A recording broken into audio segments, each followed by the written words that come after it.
Nora big ബോസിന് പറ്റിയൊരു contestant ആണ് എന്ന് എനിക്ക് തോന്നിയിട്ടില്ല. ഫസ്റ്റ് വീക്ക് മുതലേ നോറ ഒരു കാര്യവുമില്ലാതെ ചെറിയ ചെറിയ കാര്യങ്ങൾക്ക് തളർന്നു പോകാറുണ്ട്. അല്ലെങ്കിൽ ആർക്ക് വേണമെങ്കിലും നോറനെ പെട്ടെന്ന് മാനസികമായി തളർത്താൻ സാധിക്കും.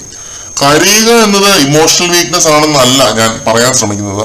പക്ഷെ നോറ കരഞ്ഞ് സ്വയം മാനസികമായി തളരാനുള്ള ശ്രമമാണ് അവിടെ നടത്തിക്കൊണ്ടിരിക്കുന്നത്. അല്ലാതെ ഒന്ന് കരഞ്ഞു തീർത്ത് പോയി ഹാപ്പി ആയിട്ടിരിക്കാനല്ല.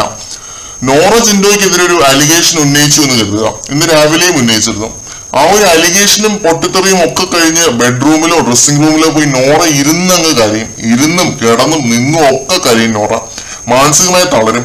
പൊട്ടിത്തെറിച്ച് കഴിഞ്ഞിട്ടാണ് നോറ പോയി കരയുന്നത്. സ്ട്രോങ് ആയിട്ട് എതിരാളിക്കെതിരെ നിന്ന് സംസാരിക്കുന്ന ഒരാള് അതും പറഞ്ഞിരുന്ന കുറ്റബോധം കൊണ്ട് കരയുന്നത്.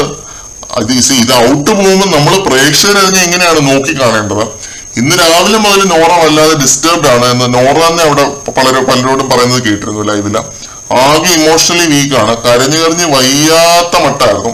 അപ്പൊ ബിഗ് ബോസ് കൺഫെഷൻ റൂമിലേക്ക് വിളിപ്പിച്ച് ആശ്വസിപ്പിക്കുന്നുണ്ട്. നിങ്ങളൊരു വളരെ മികച്ച മത്സരാർത്ഥിയാണ് എന്നൊക്കെ പറഞ്ഞ നോറേനെ. ഇതാണ് ഈ ഒരു ഗെയിം. വികാരങ്ങൾ എക്സ്പ്രസ് ചെയ്യാനുള്ളതാണ്. കണ്ണിന്റെ വഴിക്ക് വിടൂ, നിങ്ങൾ നിങ്ങളുടെ വഴിക്ക് പോകൂ എന്നൊക്കെ പറഞ്ഞ് ബിഗ് ബോസ് ആകെ ആശ്വസിപ്പിച്ച് വിടുന്നുണ്ട്. താൽക്കാലികമായി നോറേനെ സമാധാനിപ്പിച്ച് വിടുന്നുണ്ട്. നോറ ഇനിയും അവിടെ കുത്തിയിരുന്ന് കരയും. നോറ വളരെ പെസിമിസ്റ്റിക് ആയ ഒരു വ്യക്തിയാണ്. പോസിറ്റീവായിട്ട് ഒന്നും ആരോടും നോറ സംസാരിക്കുന്നത് ഞാൻ കണ്ടിട്ടില്ല ലൈവില്. ഇത്രയും ദിവസം ലൈവ് കണ്ട ഒരാളെന്ന നിലയിൽ ഞാൻ പറയുകയാണ്. ആകെ ചെയ്യുന്നത് 2 ബഹളം വെക്കും, എന്നിട്ട് പോയിരുന്ന് കരയും. വീണ്ടും ബഹളം വെക്കും, കരയും. വീണ്ടും ബഹളം വെക്കും, കരയും.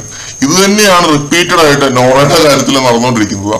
പുള്ളിക്കാരിയുടെ ഗെയിം എവിടെ ചെന്ന് സഡൻ ബ്രേക്ക് ഇടുമെന്ന് എനിക്ക് പറയാൻ പറ്റത്തില്ല. ഇപ്പൊ സ്ഥിരമായി നമ്മുടെ വീഡിയോസ് കാണുന്നവർക്കറിയാം, നമ്മൾ വളരെ സ്ട്രെയിറ്റ് ഫോർവേഡ് ആയിട്ടാണ് സംസാരിക്കാറുള്ളത്. അതുകൊണ്ട് പറയുകയാണ്, പേഴ്സണലി ഒട്ടും താല്പര്യം തോന്നാത്തൊരു കണ്ടസ്റ്റന്റ് ആണ് നോറ. ഓപ്പൺ ആയിട്ട് തന്നെ ഞാൻ പറയുകയാണ്.